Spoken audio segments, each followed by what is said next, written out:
Good morning, everybody. Welcome to Living Astrology with Janet. It's time to grab your cup of coffee or your tea. I happen to be drinking my honey infused tea this morning.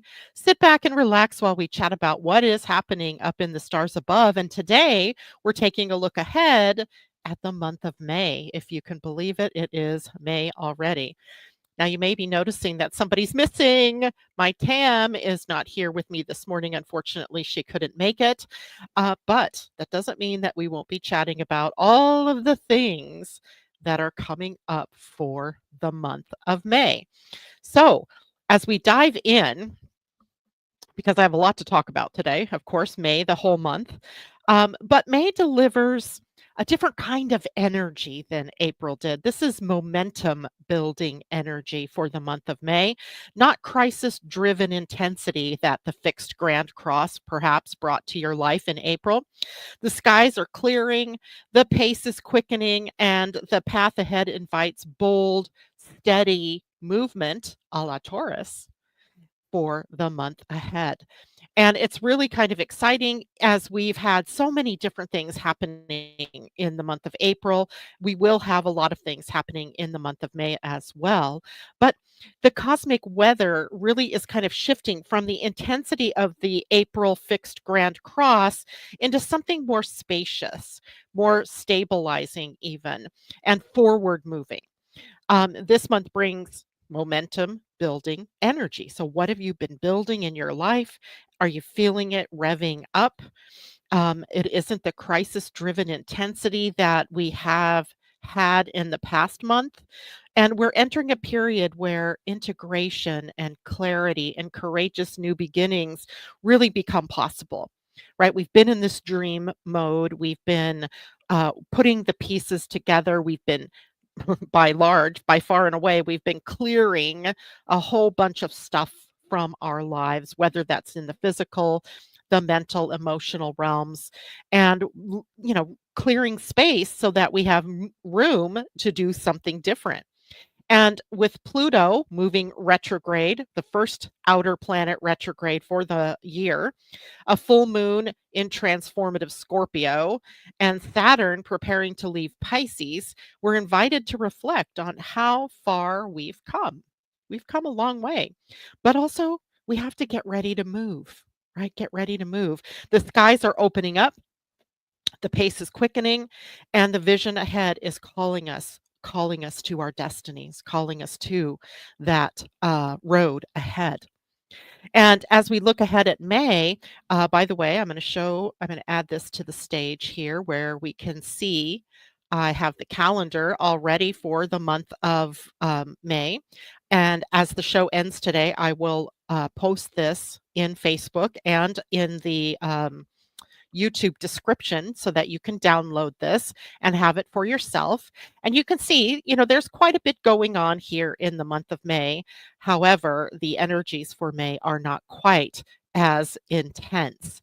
And that, as far as I'm concerned, is a very good thing. So we start the month out with a new human design week. Actually, I'm starting the month of May on April 28th. So actually, yeah, 2 days ago, where the sun moved into the gate 24 in your human design. That is called the gate of blessings in quantum human design. In traditional human design, it was called, I think, the gate of rationalization. I've totally forgotten the old words because I like the new words so much better. And the earth is in the gate 44, called the gate of truth. And it is a gate that invites us to create a powerful reckoning between the stories we tell ourselves and the truths we sense, but may not yet fully trust about ourselves and about our lives and our experiences. And the sun illuminating the gate 24 is highly mental energy, very much in our head. It sits on the ajna. I have a picture of it here for you because I didn't put it on my thing. So we have the gate 24 up there in the ajna, the second center down, and the spleen center where the gate 44 is, uh, kind of creating the last of the fear, perhaps paralysis point gates that we've been experiencing for the last 7 weeks, right? We're coming to the end of the Earth's transit through those gates and won't have to deal necessarily with the gates and the fears of the spleen until we get to end of September through October and early November. So the challenge for the week has really been about mental loops, but also ancestral patterns, because often those mental loops are related to our ancestry, right? To the people that we came into family with, or our community, or even, our friends and so forth. And we might find ourselves caught up in this repetitive cycle, trying to make sense of all of those thoughts that are coming in, and finding ourselves going round and round and round in that mental loop. Yay for us, right? That is definitely not the energy that we really want to go with. So we have this opportunity, in fact a grand opportunity, a gift even, to recognize the pattern that we have been enacting, and to break the pattern, right? Or to heal the pattern. And when we master the gates energies for this particular week, which by the way runs through May 2nd, when we fully integrate it, we have blessings that we find in the past, and we're able to embody the truth, right? We look at the past differently through the highest expression of the gate 24 and the 44, where we're really able to see that the things that have happened were all in service of where we were going or how we were evolving in our lives. And that gives us the opportunity to correct the story, right? To change that up somewhat. All right, the next thing on my list was actually happening today, and that is Venus re-entering Aries. Aries, an energy that is bold and affectionate and unapologetically aligned with desire, right? I want energy. And when Venus is in Aries, she's embodying those characteristics. And after her retrograde, remember, she started out in Aries, went retrograde at about 10 Aries and went backwards, and then went and crossed back into Pisces. And now once she moved forward on, I think it was April 12th, then she began the process of going back through all of the territory that she'd already gone through. But now we can look back with wisdom, right? Now we get to see how some of the experiences in our relationships, in our finances, and in creativity, and in the things that we want have changed, right? And how we can um, choose ourselves. This is the key theme now of Venus in Aries. She sort of whispers this: don't wait to be chosen, choose yourself, right? Choose yourself, or choose for yourself, depending on how you would like to look at that.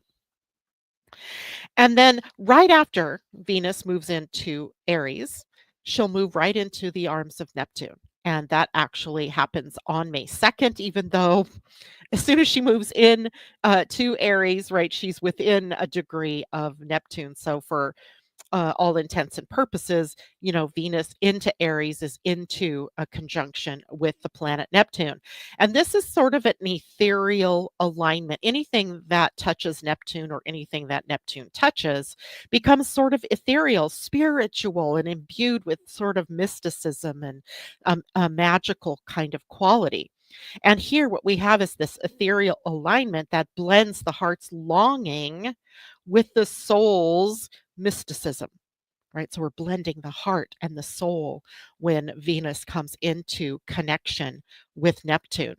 And the conjunction sort of carries a fiery innocence, right? Aries is fresh, it's youthful, it's immature, right? It's sort of tabula rasa kind of energy, where all it really has is this drive, this verve, this excitement to move forward, to do something different, right? Or to do something, anything, right? To act.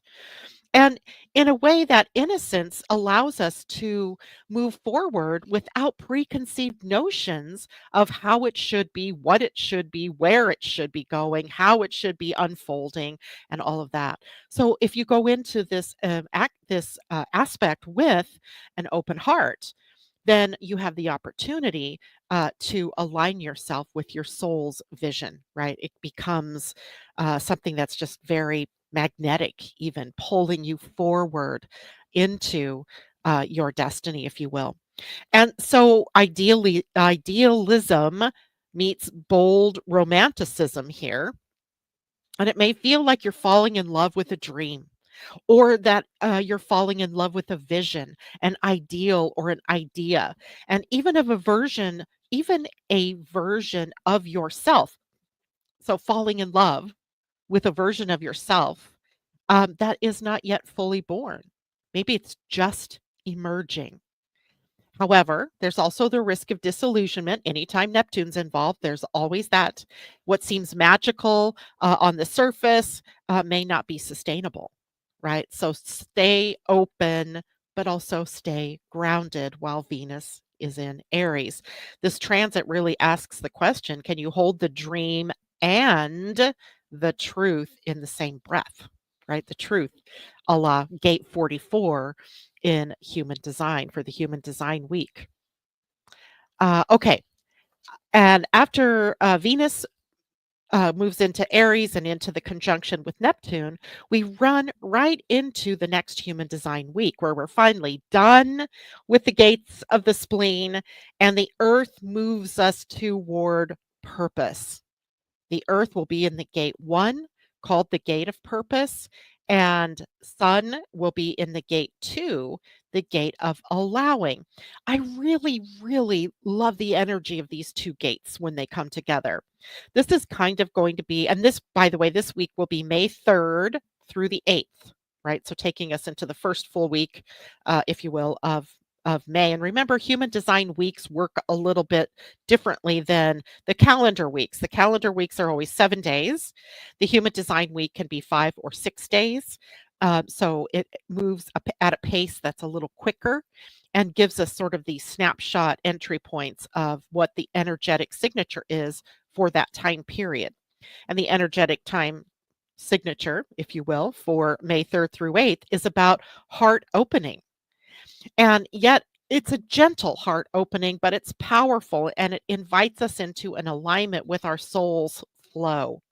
You know, soul's flow might be different than your human flow, right? As a human, we can interrupt that flow like nobody's business, right? We can choose from some thought that comes into our mind about how we're not good enough to do this or something that we can change the path, but the soul really knows where to carry you, and that's what we're doing in that this week human design with the sun in the gate 2. We're asked to trust the divine current and where it's taking us, right? Where it's taking us.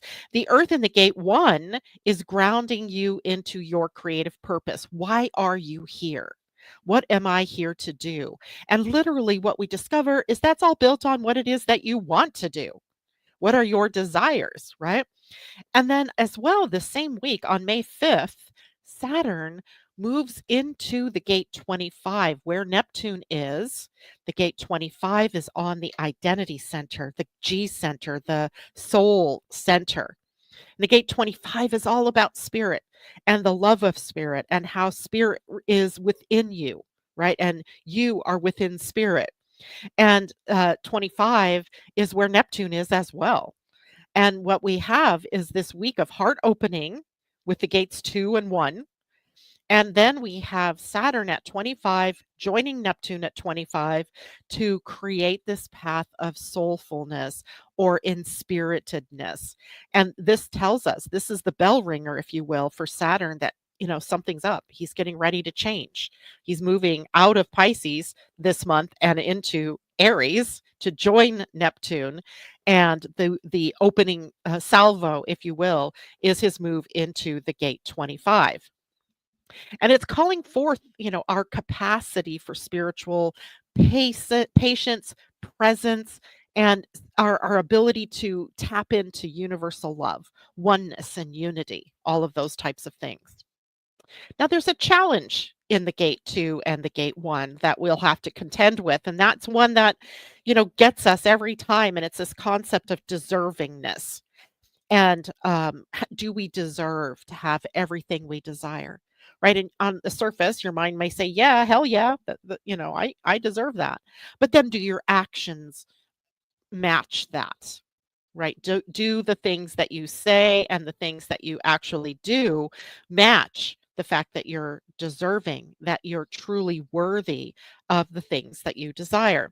But we'll have this shadow expression of unworthiness to contend with as well, sort of feeling disconnected perhaps from support, or feeling disconnected from abundance or divine flow. This can lead us to self-sabotage, hello, resistance to getting help, or resistance to accepting help, and or believing you must do it alone, which of course is so not true, right? It's just not true that that's something you must do. So the gate one's shadow is the fear that your purpose isn't valuable or visible. You might compare your path to others and find yourself coming up short, or worse yet, you may find yourself dimming your creative light in order to fit in. Shadow energy, that's all shadow. And then Saturn entering gate 25 surfaces any heart wounding around spiritual disconnection, not feeling connected to spirit. And there could be energies around betrayal within your relationships, or conditional love, when in fact this is a gate that represents unconditional love. So it may test your ability to stay open-hearted in maybe what seems like a chaotic or uncertain world. So the key tension would be, can you love yourself enough to allow life to love you back, right? So trusting the flow of love, trusting the flow of abundance, all in that human design week from May 3rd through May 8th. Now, you may be asking yourself, how does this impact me? Well, take a look at your human design. Hopefully, you brought your human design chart with you this morning, and you could take a look at that and see, is this something? I mean, we all have gate 25 defined, the unconditional love gate defined right now with Neptune anyway. And now we're adding Saturn to it on May 5th. We all have a gate 2 and a gate 1. The question is yours defined already by another planet, meaning that you likely already struggle with some of the themes that we were just talking about? And the sun or earth coming to one of those two gates in your own human design, creates sort of bringing up to the surface anything else that needs to be healed around worthiness. And for those of you who don't have those gates defined at all, this is new energy, kind of a new energy flow that's coming in and causing you to take a look at those parts of your life that are about deserving, about unconditional love, about deservingness, right? Being worthy of receiving. So, um, this is going to be a week where we're going to need to allow the divine to lead us, right? The divine within you to lead you to the right place, the right people in the right timing, and all of that. All right. Let's say good morning to people. Good morning, Terry Hickox. Good to see you with me. Happy Wednesday. Pam Z, good morning to you. Good to see you. Christine Buckingham, good morning. And Teddy, good morning. Wowzer, good to link up to you today. Remember the trifecta: like, share, and subscribe. Thank you, Teddy. That's awesome. Catherine Worcester, good morning. It's so good to have you with us. Londa, oh my, I see you. Do you see me? It's Wednesday and you're on live. Good to see you. This is perfect. My heart is blown open. I'm thinking about the upcoming election of the Pope. Wow. Yeah. Because I'm not Catholic, I don't necessarily follow that stuff, but that is a big deal, isn't it? Because they should be in conclave. I don't know if they are now. You might know that, Londa. But that certainly brings up the movie Conclave, right? Life and art imitating one another here. So let's move on, shall we? We get to May 4th, and on May 4th, we have Pluto turning retrograde in Aquarius. He'll be at 3 degrees 49 minutes, and he will retrograde only back to 1 degree 22 minutes. In other words, he is not retrograding back to Capricorn. No, not in this lifetime. So we have pure on Aquarian energy.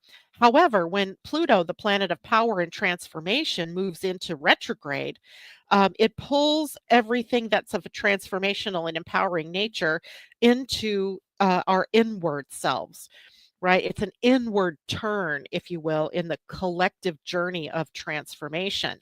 And he will actually be in retrograde from May 4th, my granddaughter's birthday, to October 13th, my husband and Teddy's birthday. And Pluto in Aquarius has been revolutionizing systems, technology, and the structures of power. Just look at the world around you, right? Everything is being revolutionized. Whether you like it or not, whether you agree with it or not, it's being revolutionized. And it's messy. It's messy, right? All of the changes that are going on in the country, in the world are messy, right? And sort of disconcerting at times, right? We like almost disruptive. I was thinking this morning of Trump, our president, who is seemingly an Aries character. I mean, every time I see him, changing his mind about the tariffs or deciding he's going to do this or that or dismantle something or whatever, I think Aries, right? He tends to throw out these apples of discord, right? So there's this very Aries signature that is moving through the collective, and he's just modeling that to us. So where are we disrupting, right? Where are we transforming a la Pluto on the inward planes now? That's what the shift will be, in order to, after October 13th, then see that transformational energy erupting again out in the outer world. So the energy is turning inward, and you may feel a pull to examine your relationship with autonomy, with authenticity, the power of your ideas, your sovereignty. I told you I was going to say that word many more times in this particular year. So, Pluto turning retrograde is going to be a time when you reflect on where you've been conforming versus leading with innovation. So you're looking at your own lives and you're thinking to yourself, I've been doing this because this is what I thought everybody wanted me to do, or I'm conforming with the ideas of the society I live in. But this is really where my heart is, and this is really where I want to go. You may be revisiting themes around group identity, around who you are within, the confines of a group or a community or a tribe. You might be considering themes around liberation and freedom and your own inner authority. So this will be a time for us to examine where power dynamics are at work in our communities, in our families, etc., and maybe where it needs some recalibration, some tweaking. Remember, Pluto for this entire year is sitting at the gate 60. In your human design, the gate 60 is all about conservation or being more conservative. And I don't mean that in a political way, like when they use the term being a conservative. This is about creating sustainability and being a good steward, and being a good steward of your own time, of your own resources, of your own life, right? So Pluto's retrograde will ask us where we're still holding on to outdated versions of ourselves, and doing so just to feel safe within within the collective, right? Where are you not emerging out of the shadows to be your own authentic, shiny, pretty, beautiful self, right? So that's the invitation. How do you want to show up? How do you want to emerge? As we get to May 5th, we have Mercury in Aries in a sextile, a harmonizing aspect pattern to Jupiter in Gemini. So that will be a day. Circle that one on your calendar. May 5th is on a Monday. Brilliant. I'll be meeting with you that day. And circle that day because it's a day where brilliant ideas and insights and bold communication become very possible. Mercury in Aries delivers that sharp clarity and that ability for direct speech to get right to the heart of what it is you want to say. While Jupiter in Gemini is expanding our curiosity and our mental horizons. So it's a great time for sharing your vision, for pitching ideas, or initiating conversations that could lead to long term opportunities. Right? Is there something that you've been wanting to get into conversation with someone about. This will be the great time for that. Use the energy to speak with courage, to think with optimism. This is an optimistic transit, and trust your quick fire instincts, right? You're on fire that day, even though it's in air. These are air signs and fire signs. So air and fire work together to create sparks, right? Sparks of creativity, etc. And on May 6th, the very next day, Venus in Aries comes into a sextile, a harmonizing aspect pattern with Pluto in Aquarius. This aspect invites deep and empowering transformation in our relationships and in our desires. And considering that Pluto is retrograde that day, having been retrograde for 2 days then, it is a point in time where we could really dig into the aspects of ourselves that have been preventing our abundance or preventing happy, beautiful, loving relationships and create the transformation that will lead us to that. Ask yourself this question: what would change if you fully honored what you truly want? What would happen? Would the world blow up or would your life blossom magically? Right? All right. How's everybody doing here? May 7th must be conclave. Teddy, I'm Catholic and cool. You're a cool Catholic. Christine Buckingham, I think of him to be more like Therius. I don't know who Therius is. You might have to enlighten us a bit, Christine. Give us a little lesson. School us on who Therius is. Because if it's a mythological character, I'm going to love it. Let's go on to the next Human Design Week, which will be May 9th through the 14th. This is another one of these banner weeks, right, in human design as human design goes. It is one of the few energies where the sun and earth create a channel together, right? Typically the sun is in one center and the earth is in another center, but in this particular week the sun is at gate 23, which is called assimilation, and earth is in gate 43, which is called insight, and they create a channel connecting the ajna, the second center, down to the throat center, bringing your thoughts and your ideas and your brilliance out of the mind and into creation. Woo. But this is bold expression, right? This is the breakthrough thinking, the breakthrough aha light bulb moment that can move in through the sun at the gate 23 to become assimilated, to be transmitted to others in understandable ways. That's the key, understandable ways, because the challenge of getting your insights into words and out is all about misunderstanding. And sometimes the pressure that we feel to explain ourselves or over explain ourselves. So the challenge in that particular week is going to be about the pressure to be understood, to be able to take the idea in your head, put it into words, speak it, and have others understand you, right? And that can be an issue. And it's one of these times where we can feel dismissed or unheard or not recognized and labeled by others as weird. Like, you're weird, you have weird ideas, right? So it begs the question, how do we get understood? Right? So what we discover here is that because the connection is from the ajna to the throat, transmitting our ideas comes with the invitation to speak, right? It's about right timing, having the right people in the right time. Because if you think about Da Vinci and some of the brilliant drawings he had, of things like helicopter looking drawings or airplanes, and how freakish he must have looked to anybody in the normal world. In fact, sometimes he flirted with becoming a heretic in terms of the church, because in that time he was not able to share those ideas, his insights, his brilliance in a way that others could understand. Therein lies the problem with the week. It's brilliant, it's beautiful, it's expressive, but are the people that you're talking to ready to hear what it is that you have to say? And if you've been invited to speak, the answer is yes. right? Or if you're answering a question that somebody has asked, that's an invitation as well. And yes, they will understand your brilliance.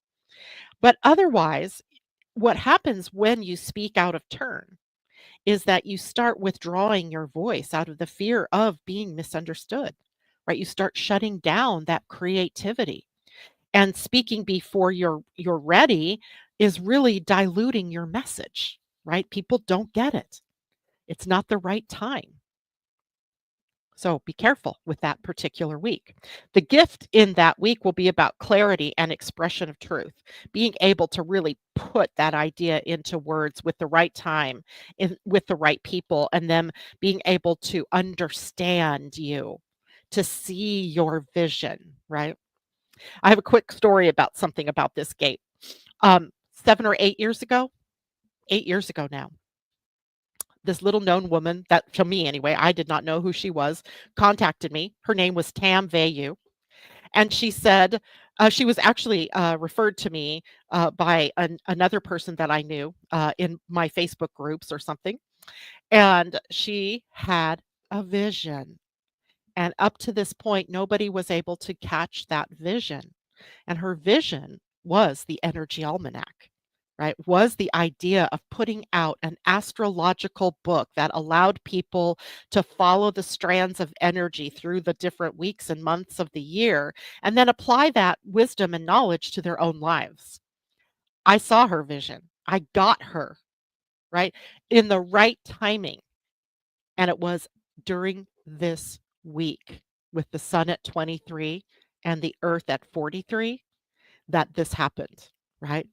The spark. She hit the right person at the right time. I caught her vision, and look where we are now, 8 years later, putting out the energy almanac. It's just kind of amazing. And often the 43 energy comes out as epiphany, right? That beautiful, bright, ideal moment where you have that aha. And then marrying that with the power to explain the idea in simple terms and people able to grab it and understand it and run with it. Just beautiful. Okay. Now, let's go on to May 10th. So, by the way, that was May 9th through, what did I tell you? May 9th. Oh, wrong way. Wrong way. May 9th through the 14th, I believe it is. And on May 10th, we have Mercury entering Taurus. And, Mercury, it doesn't do badly in Taurus, right? It has to be a more grounded message when Mercury moves into Taurus. There has to be some anchoring to it.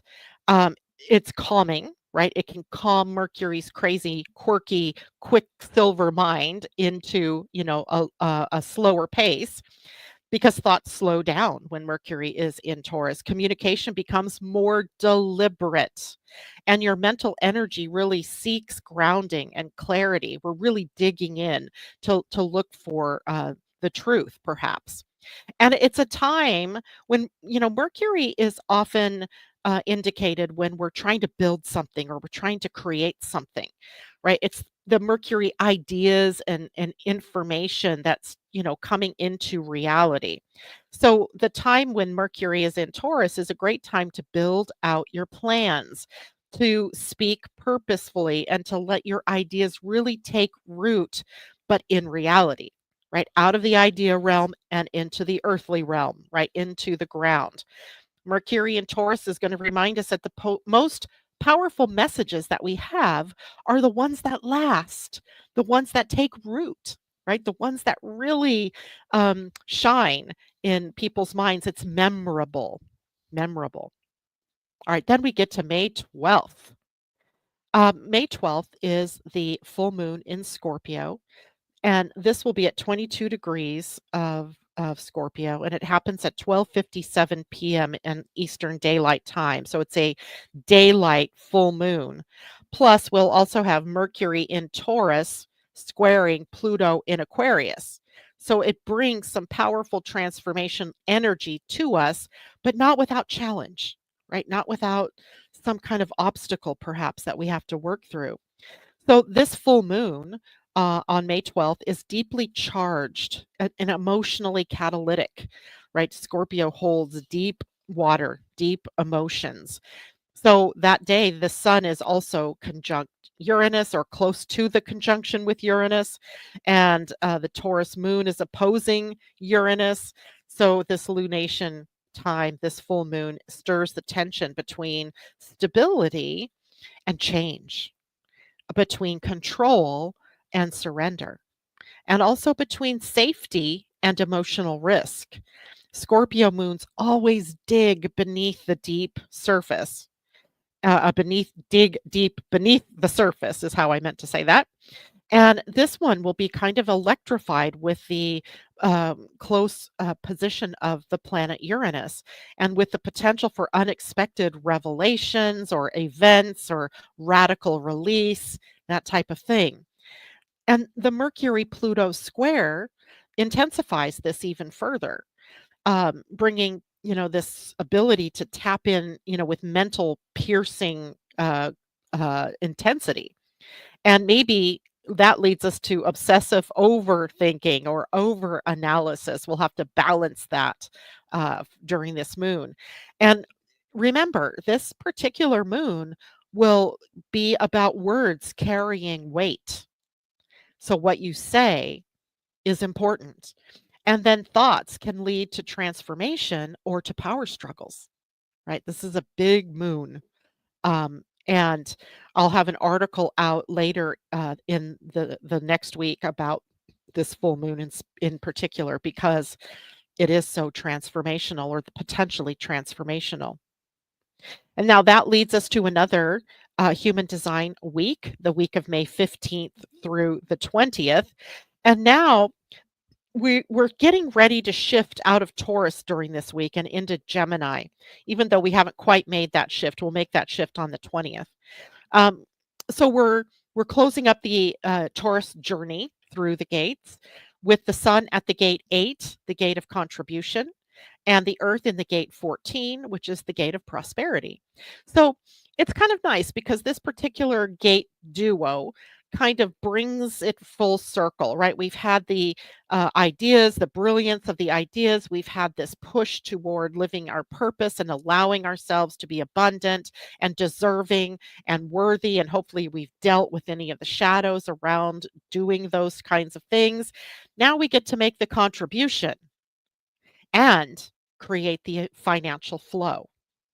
So it's a week of authentic expression, and it's empowered alignment with your life force, because the gate 8 shines a light on your unique contribution to the world, and we all have one, right?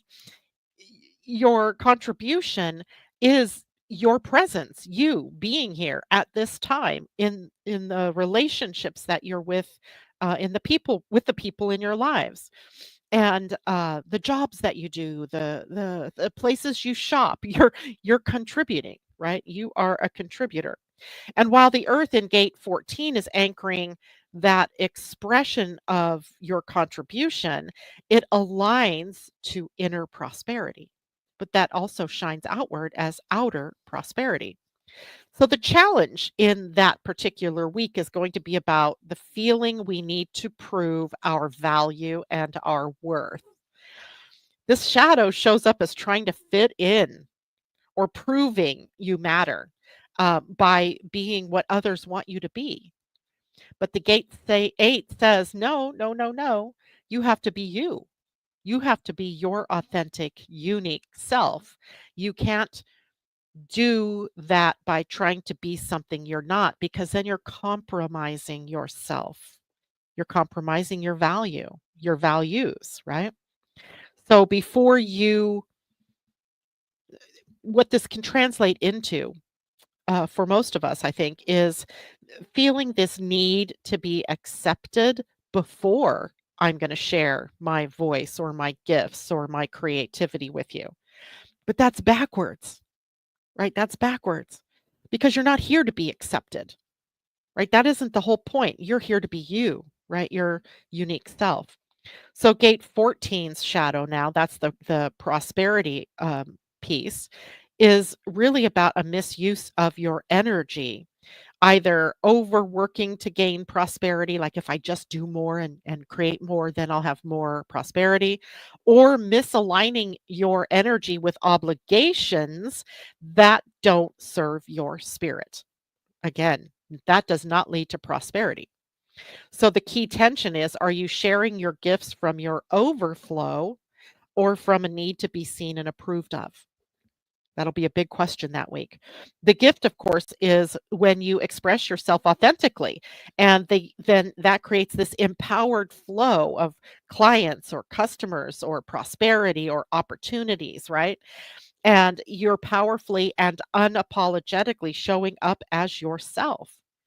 And it says, are you living as your true self, or a version edited for approval? We don't want the edited version, right? The gate 14's gift is power in the skills that you have, right? When aligned, your energy becomes magnetic and prosperous and deeply supportive of your purpose. That's the whole guide and energy in the 14, right? It's about supporting your purpose, and supporting the flow of the resources that you need to continue doing your purpose. This is called the gate of abundance, and not through force, right? This is about putting your energy where your heart is and watching the magic flow backward to you, right? It's the reciprocity, it's the magic eight, right? That infinity. So this week, the 15th through the 20th, teaches your prosperity is linked to your authenticity, not through doing more work. And the more you express who you truly are, the more life aligns in your favor. And you could do all the work in the world. You could keep working, working, working as long as it sits in your desire aspect. And as well, it is something that you are authentically engaged in, right? Because then it doesn't feel like work anymore. Now it's fun or it's play, right? And when we master the energy this week, it'll be about um, guiding others to that same inspiration, perhaps, that we have, and becoming a living example of our uniqueness, and inspiring others just by being, not really having to go out and do anything of an inspirational nature. And the gate 14, I love this. The highest expression, the siddhi, if we're looking at the gene keys, the word is bounteousness. And bounty, just think of, feel that word. And bounteousness, this is prosperity beyond money. It is an abundant field of support, of energy, of creativity and connection. Woo! Right? And when grounded in your truth, this naturally makes you a good steward of abundance and a good steward of opportunities. And your deeper meaning that week is that your life is the message, right? You're living that every day. Uh, okay. Let's see here. Pam, Therius is a minor planet asteroid that circles the sun. He is known as the hunter stalker, who was a power hungry centaur who will trample anyone in pursuit of power. Therius tricked, trapped, and killed bears. Interesting. Interesting. Um, Pam Z. Yep, taking notes in my almanac right now. I love it. Full moon conjunct my moon and on top of my sun. Wow, that's going to be a powerful one. Also conjunct your black moon Lilith. That is you coming out fully as you. I love that. And Christine says natal Scorpio moon, Yowza, Neptune, Jupiter, North Node 2.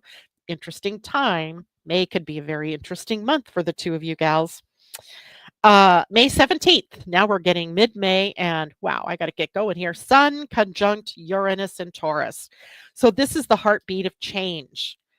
Anytime a planet or anytime the sun conjuncts a planet, it starts a new uh, cycle with that planet, right? Let's call it. There's this rhythm, right? Every year the sun is going to conjunct the planets at a specific time, right? Uranus is in Taurus at the end of Taurus. So, of course, the sun moving through the end of Taurus is going to conjunct Uranus.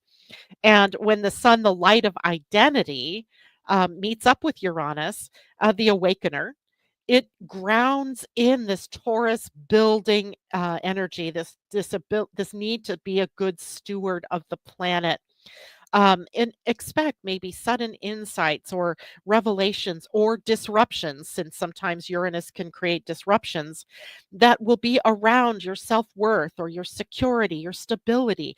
I would expect maybe some economic upset, something up in the atmosphere economically or financially around those days. But it is a liberation moment. So it asks, what outdated structures in your life need to go? Right? What do you need to let go of to make room? Because Taurus sometimes can dig in and can really, get in a comfort zone. So the sun in Taurus conjunct Uranus will say, okay, what do we need to do to make real change in your personal life? But I think collectively we're going to see something about the economy that might be shocking, or it might, I don't know. I can't even imagine anymore. Isn't that funny? Like there's so many different things that come about unexpectedly in the US, around the world even. You just, every day is a new day. So it's hard to imagine what could be so disruptive that I would take notice of it at this point in time. All right, the next day, May 18th, Mercury in Taurus squares Mars in Leo. So thought meets fire. And it can be a volatile mental landscape kind of day where communication can spark conflict or courage. Mercury in Taurus prefers calm, right? He likes the calm, he likes deliberate thinking, but Mars in Leo acts first and thinks later. And he acts on bold impulse, right? Leo is a fire sign. So when these two planets are going to square, speaking your truth without burning bridges is challenging, yet oh so favorable, right? If you can do that. So watch out for sharp tongues and stubborn opinions where people are not movable. Maybe passionate debates around a topic that, maybe reveal hidden truths. And indeed, the urge to act on half formed ideas. So pause and ground yourself first before you leap into the fire of the unknown. Use this energy to clarify, not clash. Bold truth can be really beautiful when it's rooted in respect, right? And respect is what could be lacking if you are using your um, sharp tongue to cut, slice, and dice people rather than empower them. On May 20th, the Sun in Taurus sextiles Saturn in Pisces. That is a more stabilizing and quietly empowering kind of day, an aspect that is kind of signaling the coming to the end of Saturn in Pisces, right? So it's a beautiful moment to commit to something meaningful or to integrate the recent shifts in your life with some grounded wisdom, right? Really taking the shifting energy, the shifting sands, and creating a pathway, creating the dirt path that leads to somewhere for you, rather than just having all the pieces up in the air swirling around you. So it patience turns out to be a superpower on May 20th. And also on May 20th, the sun enters Gemini. The energy of the month shifts.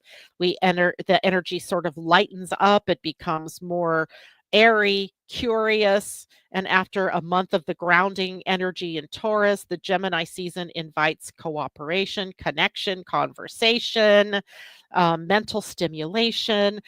All of the ideas are flowing. You may feel like you want to learn something, explore something, maybe share ideas with others. It's going to be the shift is more of a conversational shift that occurs. Now, I really wanted to get to a certain thing, so I'm going to leave the rest of the month alone for a moment, because I really want to talk about our what I'm calling our Saturn in Pisces legacy. Because as we get to May 24th, of course, that's another big date to circle on your calendar in May. The planet Saturn moves into Aries for the first time in 30 years or so.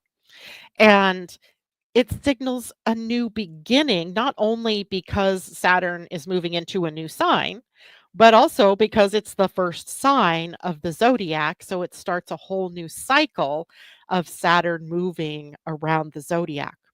So for the last 2 years, Saturn taught us to build bridges across invisible waters, right? To structure the soul, the discipline to dream, discipline the dream, even, and become guardians of our inner tides, right? What of our own emotional ups and our own emotional downs. So Saturn first moved into Pisces in March of 2023 and will be in uh, Pisces until the end of May, except for a quick uh, retrograde backward into Pisces from September to February of 2026. So I wanted to do a bit of a retrospective. I want to get you thinking about what have you learned during this period of time? What have you restructured in your life? What have you dreamed about but not yet brought it into reality during this period? And the theme of Saturn and Pisces was really about the discipline of surrender, the structure of the unseen realm, and the boundaries of spirit. And as Saturn prepares to leave those oceanic waters of Pisces, we're doing, we're closing a chapter, if you will, um, that challenged us to build structures and forms in the most intangible of realms, spirit, right? Um, and intangible realms of faith and intuition and our dreams and emotional truth, right? We can't grab onto those, we can't touch them. So they're intangibles. And this was a transitive paradox, right? How do we discipline the imagination without dimming it? And how do we build containers for the infinite, right? All these struggles, kind of titanic struggles within us, actually. So, what were we meant to learn with Saturn moving through Pisces? And these are things for you to think about. I'm actually going to put this out as a separate video, but also as an article that you can take with you and read. So, what we were meant to learn, first of all, spiritual maturity. We were called to move beyond the spiritual bypassing and actually face the shadows that dilute our faith in ourselves, our faith in in a higher power, in the divineness of the universe.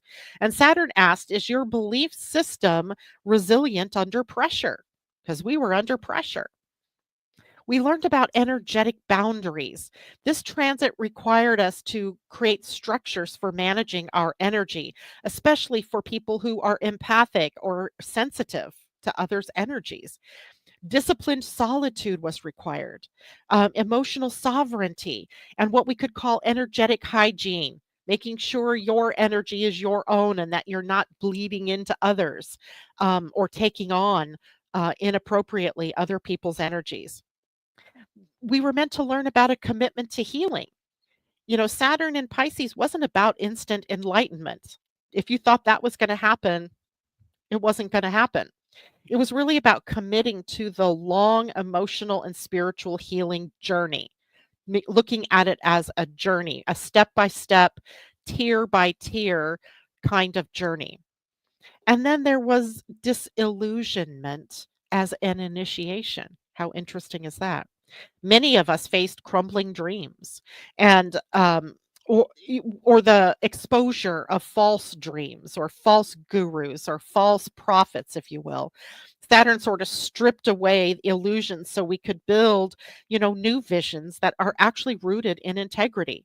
It's exposing what is not within integrity in our world, in the people in our as our leaders, that type of thing. And it also brought us to the structure of creativity. Artists and mystics and healers are we were all challenged to form from the formless, right? Writing the book, right? You have the idea in your head, you actually have to sit down and write the book. If you have ideas, you need to teach the wisdom and offer your gifts, right? Your talents and your work. So, what are we taking forward with us now? Because now we're moving forward into Aries energy. We're taking that discipline and that structure and that form into a sign that is fiery, is bold, is courageous, is ready to move, right? Ready to move forward. So, we take forward disciplined intuition. Right, you've trained maybe your inner compass. You've really come to trust and live by your intuition. Trust it now, right? Aries demands decisive action, but it's rooted in inner truth, an inner truth that you've maybe honed as a skill throughout the time that Saturn was passing through the sign of Pisces. Resilient faith, right? Not a faith that just floats aimlessly through the cosmos, but one that will walk through fire. Saturn in Pisces forged a belief system that can hold you steady during future initiations, and there will be many, right? Aries is the sign of initiation. We learned about spiritual leadership, and Aries wants pioneers, and Saturn asks for responsibility. So combine them. Are you becoming a spiritual leader, not just for yourself, but also for others? And if you are, it is spiritual, responsible leadership or uh, spiritual leadership. And then taking purposeful action is another skill that we learned, right? No more drifting. Saturn and Aries says apply the dreams, act on your vision, and move forward with courage and clarity. But we had to build our skills, right, of really understanding ideas and ideals and using intuition and having faith and trust and surrender so that we could move that into Aries energy. Now, interesting to note, Saturn's ingress into Pisces in March of 2023 really coincided with the collective emotional reckoning post pandemic, right? The grief, the global mental health focus, and the spiritual fatigue of that constant change or that constant upheaval that we were, whether you had COVID or not, didn't matter, but all of us knew someone who died because of COVID or who had a very difficult experience of COVID. And then also think about the impact of it economically as we're, part of the reason that we're in inflation and why inflation has been a part of our experience the last year or two is because of the post pandemic or during the pandemic, how money was spent and given out, right? We had to pay for it somehow. And Saturn and Pisces might have blurred the lines, blurred time, blurred memories. And maybe you felt like you were in a fog half the time. And now that fog might be lifting with the injection of this Aries fire that ignites vision and action and forward momentum. And here's another thought. And I this is just amazing to me that Saturn won't return to Pisces again until 2052. So this chapter is complete, right? As Saturn moves out of Aries, out of Pisces and into Aries. So I invite you to journal or reflect on your inner spiritual evolution since early 2023 when Saturn moved into Pisces. What have you learned, right? What is your legacy that you're taking forward with you? So that there you have it. May, a big month, right? A lot of energy for moving forward, a lot of energy that starts to, in some ways, I think I want to use the words settle down, but I don't want you to think that means that we're at the end of this long train of changes because we certainly are not. But May, in some ways, allows us to take action, to actually move somewhere and do something with the energy. So that is it. Let's draw a card for May. And I might need to draw two because two of them are jumping out at me. The Psychic Tarot and the Intuitive Whispers Oracle. So let's do the Psychic Tarot first. The wisdom of the oracle also fell. Oh, card. So now I'm asking the question, what's the message that we can take with us for the month of May? And solar plexus chakra is the card. Solar plexus chakra, card number 3. And hopefully that's an easy one to find because this book does things differently. Minor, is that a minor arcana? No. Is it? No, it's not that one. It's not that one. It is not that one. The chakra cards. Woohoo! Okay, so now I got it. So what we have is the solar plexus chakra. Here's some key facts about that chakra. Its color is yellow. Its sound is the ram. Its element is fire. And it rules the pancreas and the adrenal glands. And the key words are I can. The solar plexus chakra is located between the navel area just below the rib cage. It represents power, vitality, willpower, self-esteem, and confidence. The energy center where your emotions and feelings are recorded. This chakra is associated with clairsentience, which is inner feeling, which is the major psychic reception area. To balance the chakra, you may want to try yoga, dance, and movement, or breath work with color. In addition, be aware of people who drain your energy. Workshops and classes that focus on empowerment will help you open and harmonize this area. Cool. Solar plexus chakra.